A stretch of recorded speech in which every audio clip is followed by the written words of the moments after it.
Thank you for tuning in. This is Lorenzo. Try and debunk some of the myths about challenge some of the arguments that people have against cryptocurrencies and those naysayers who constantly think Bitcoin will fail. Now, this must be said, the opinions expressed in this video are my own and or that of the authors for the following articles. None of this should be interpreted as legal, tax and or financial advice. It is a very volatile sphere. Please invest wisely and do not invest more than what you're willing to lose. Now, it's been said, I also want to point out that I've produced this document summarizing these key points here, or summarizing a lot of these counter arguments to Bitcoin. There will be many that I'll leave out because I'll take at least a couple of hours realistically, but I don't have that much time. So let's jump straight into it. Bitcoin as a store of value. The most compelling use case for Bitcoin today is as a store of value, but too often people dismiss the idea because of Bitcoin's volatility. How can it be a store of value when its prices move 20% in a month? Is it? They're saying here, well, this is actually a good, this is a good quote. Gold is solid, Bitcoin is volatile, it will never work.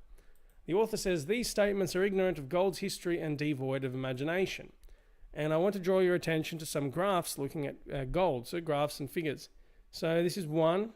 Now, I need to look for more graphs looking at data going back to, let's say at least, or over 80 to 100 would have been dirt cheap, and then the prices just jumped up a lot. So it could have gone from $1 an ounce to $10 like that. So that's a tenfold increase.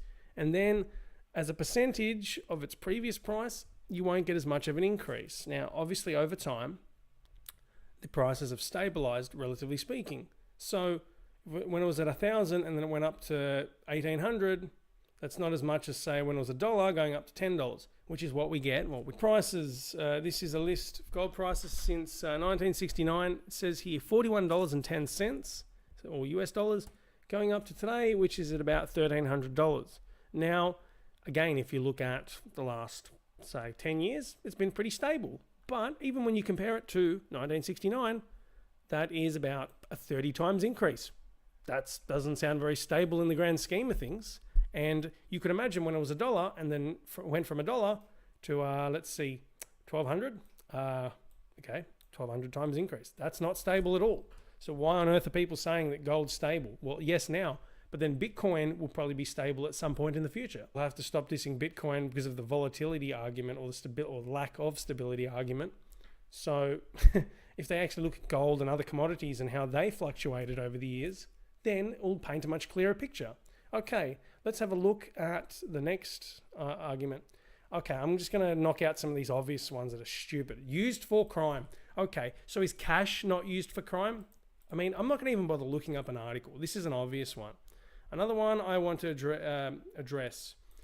This is the classic one I hear, and usually people that are uneducated that say, well, those critics, they're vehemently opposed to crypto and they don't even understand how the hell it works. It's a scam. Okay, so there are coins out there that are scams. Yes, a lot of them are. But has it ever occurred to these people that you get scams in everyday life? There are people that operate with fiat currency. Now, before I continue, fiat refers to legal tender that's been specified by a government, or even that is widely accepted by a community. So that is what's meant by fiat in comparison to crypto. So some government, okay. There are many scams that occur in society today with cash, London euro, and so on. I don't have to elaborate, just use your imagination. The volatility argument we just spoke about. Let's look at the topic of not being fungible. Fungibility is the property of a good or a commodity whose individual units are essentially interchangeable. So you could have, let's say, 100 kilos of pure gold in a huge bar, or you could have the equivalent of little fragments and ingots and coins of gold that equate up to 100 kilos.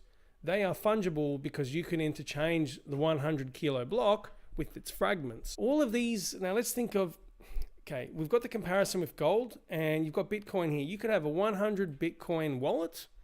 You could have a wallet with 2 times 50, 100, like you can have lots of these little fractions of Bitcoin that these all equate to 100. But guess what? They're all the same people. So how is this not a fungible asset? Okay, I'll tell you the arguments. Actually, before I tell you the arguments, I also want to point out Bitcoin also has fractions because one Bitcoin is worth quite a bit of money.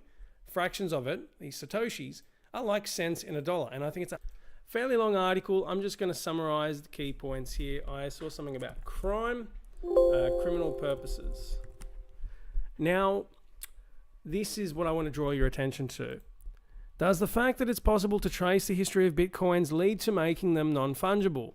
So if they're used for criminal purposes, could they then be subsequently refused by some users? That is a valid concern. However, I would like to use the same analogy with cash. Now, with cash, let's say someone buys drugs for $1,000, hypothetically. That $1,000 is then spent on things that you spend every day, food, general goods and all, entertainment. And let's say you use this cash. It's $1,000 in cash, and that cash is used at the supermarket. If the supermarket then takes the money, well, does the supermarket get in trouble if they've accepted the money? I don't think they should. So should the recipient of a Bitcoin or any cryptocurrency that's from someone who's used, well, the sender who used it for illicit purposes, should the recipient then get in trouble? Now, I guess because it can be tracked, yeah, you could argue that the recipient shouldn't be taking it. But if we want to use this for daily transactions, and I mean, this is something that can be overcome. All right, there are many issues in the space that, because of it being so young and it's still a work in development, these things will be overcome. This argument about fungibility continues. This is a valid concern. I encourage you to look further into it, but you need to equally consider both sides of the argument. Now, let's have a look at the next point, because this ties in with this, the speed. So people have concerns, and understandably, Bitcoin is slow at the moment. However, what annoys me is a lot of the people that criticize cryptos that are very slow and clunky because of the network, it's just too congested, they don't consider these alternate technologies to try and overcome the issue with its slow speed and kind of like the congested network. So I want to quickly touch on the blockchain technology and how it works in a nutshell. So you have a series of blocks of data, and people in a network, they'll verify these transactions, and they're constantly adding these blocks of data. Verified, the blockchain expands. And once that also gets verified in the network, and the good thing is for the data to be accepted or for a transaction to be approved, you need several people in the network to say, okay, this is right, we're going to verify it. If there is something fraudulent, if there's one fraudulent verifier, so to speak, then that won't go through, because you need consensus for this to go through. And if you want to try and change something in the network, well, then everything else has to change. So by default, you can't manipulate the network. Well, it's hard to do it. There are cases of smaller cryptocurrencies where that happens, but I'll talk about that later in the video. Back to the issue with speeds, what has been proposed is this Lightning network, and what it is in a nutshell, it's adding an extra layer. I'm just going to go down to this section here. To put it simply, the idea behind the Bitcoin Lightning network might have sounded something like this. We really don't need to keep a record of every single transaction on the blockchain. The Lightning network adds another layer to Bitcoin's blockchain and enables users to create payment channels between any two parties. These will remain on the blockchain for as long as needed, and people can refer back to these when required, and this won't actually clog up the network because you've got the second layer solution. I think it's called second layer scaling solutions, because if the Bitcoin network wants to compete with Visa, there needs to be an astronomical improvement. Bitcoin Cash, different kettle of fish, do your research into that if you're interested, but Bitcoin itself is the original one. It is the main focus of all the cryptocurrencies. It's like the grandfather of all the cryptos, all right, so to speak. Process, it's still a work in progress. It will take time, but I'd just like to draw your attention to the speed of the internet back in the beginning. Does anyone remember? Well, let's say if you're under the age of 25, you may not recall dial-up internet, or you'll have a vague idea about it. Anyone above 25 will know how ridiculously slow and inconvenient it was. When you compare the internet of the day, let's say in 2000 to now, there is an astronomical difference, probably a trillion times better. I want us to step back in time. And this ties in with companies that have grown over the years. And little guys, they were once little guys, and they're now like the behemoths of the technology space. Amazon. The reason why I like quoting Amazon, it's because it is one of the key examples of a company that went through the dot-com boom. It bust. Look at that. So let's have a look. It started at $1.54 in 1997. It peaked, I think it's about the peak, $107.13, 1999. The end of it as the millennium came around. It dropped. It kept on dropping. It went down to about $10.23, perhaps lower. Or actually lower than that. Look at that. It went to about 7. And then it steadied. And let's say come about the 2010s. As the 2010s approached, look at this price. Look at it go. It's going, and it's kept on growing. In fact, it hit $1 trillion US dollars, my friends. Look at that. The company, which started at $1.73, then went up to $2,000. What's that? 20 years later, looking at about a 1,200 times increase thereabouts.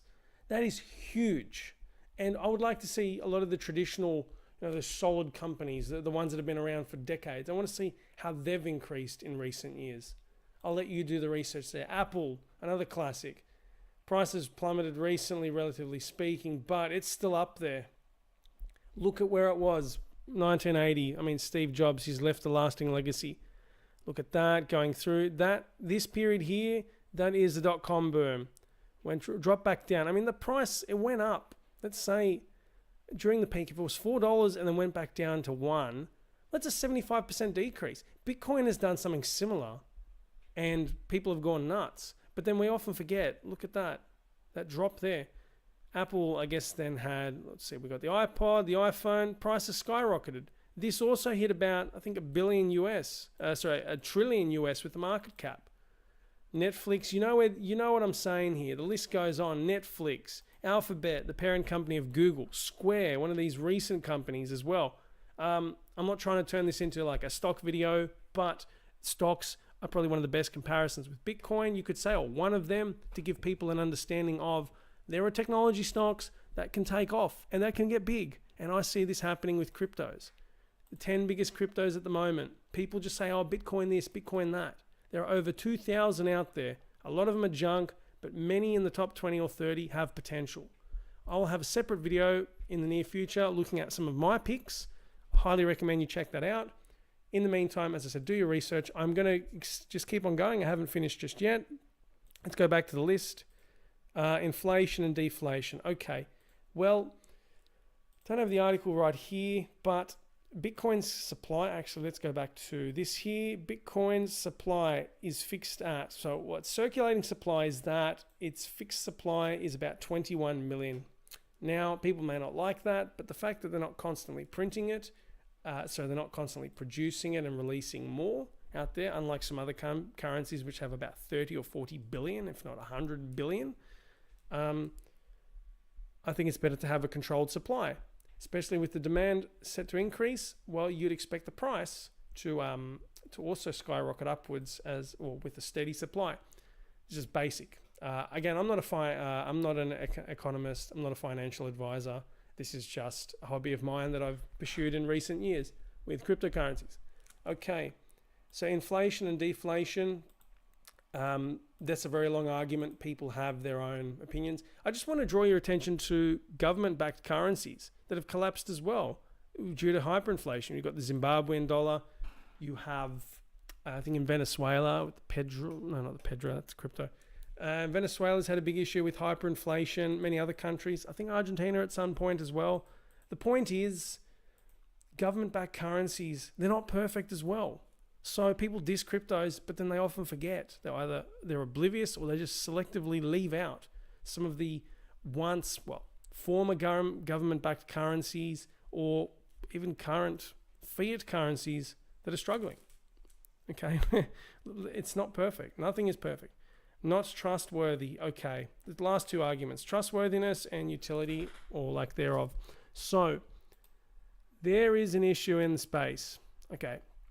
Let's step back a little. In the simplest definitions, it refers to the idea that nobody, in theory at least, can modify the blockchain's distributed ledger of all the committed blocks. So, as I said, all the blocks within the blockchain, they're all linked to each other, and for you to try and alter one of them, the whole network has to be changed, and people, in theory, like other miners and validators, won't allow that to happen. Now, this has kind of been thrown into this. There's a bit of dispute about this. There is an issue in the space, especially with smaller cryptocurrencies. Bugger, page isn't loading. But there's this thing here, it ties in with the 51% attack. So it's when someone in the network has the majority of the computing power, and they, in theory, well, actually in practice as well, they could manipulate it and just have majority. They have control over it.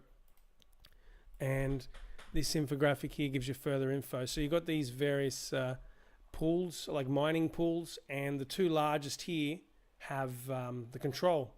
And accompanying that is a very creepy photo of Santa. I think that would scare kids for eternity. Now, before you all get alarmed and you see companies or large mining pools tampering with cryptocurrencies and having control, I would like to draw your attention to this series of data here. Now, as part of this 51% main attack I just spoke about, we need to consider speed of. So the hash rate, in simple terms, is like a measure of how fast a miner can perform in trying to work out all of these complex computer equations. Bitcoin has a pretty fast hash rate. This is, I think, petahashes per second. And I believe that's 10 to the power of 15, as opposed to tera, mega, and so on. Now, you need to consider the hash rate and then the market cap. Now, because of the costs involved, so the costs involved in like an hour of attacking would be so astronomically expensive for Bitcoin.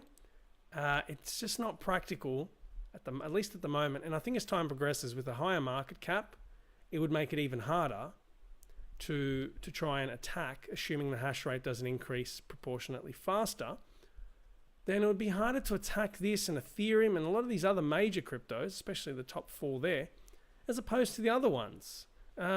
So from a safety perspective, if you're really worried about anyone potentially hacking into your account, or not hacking into your account, but having control over the coin and the mining, well then maybe refrain from investing in these if you're that worried. Otherwise, if you're willing to take the risk, I don't see what's the point there, then proceed with caution or do so at your own risk. So the 51% attack is an issue that will need to be resolved. The Bitcoin wiki page draws attention to another currency called PP coin, and it refers to the proof of stake principle. Now, I'm just going to give you a brief description about this in a second. I just want to summarize the point about 51% attacks. Another issue in the space, but it's not insurmountable. It can be overcome. Moving on to something I forgot to mention. Where are we? The proof of stake. Fucking hell, I had it. This is a bit of a segue into what's called proof of stake, and this speaks about Ethereum here. Now, I don't want to. I'm going to refrain from opening up too many new tabs, so I want to just do it all in the one here. When there are two things or two ways to try and get your cryptocurrency, like to mine it or to produce it, you could say. We've got a proof of work and proof of stake, or these two concepts. This ties in with the argument that a lot of environmentalists have in regards to Bitcoin being very energy intensive and having to use very power hungry servers and all of that. It's because it's not very efficient. You've got many miners in a network that are simultaneously trying to crack a code. It's a very complex mathematical problem to then mine the Bitcoin, and only one miner gets rewarded. In fact, there are instances where miners don't even get the whole Bitcoin that they've mined. Proof of stake overcomes a lot of the issues with proof of work. It's because you have a pool of miners. They will stake their claim using the crypto, and they will only mine proportionate to what they're actually holding. So if they're holding more crypto, then they get rewarded proportionately. And the good thing here is, in the event of a potential 51% attack, it's actually, it would be a huge disincentive for them to kind of jeopardize the network in which they hold coins. So this is a lot more efficient because you're not having people mining willy-nilly and you're using up all of this GPU power and energy, essentially. It's a lot more efficient. And I guess everyone's getting their proportional amount of coins or whatever. So whatever they mine, then they get that proportionately, also based on what they hold. So that's the simplest I could make it. There are other definitions. There are probably other examples out there. This is a very confounding space. This is a complex space, and there's so much info. I'm trying to make it as simple as possible, and I'm no expert in the space. I never claimed to be an expert.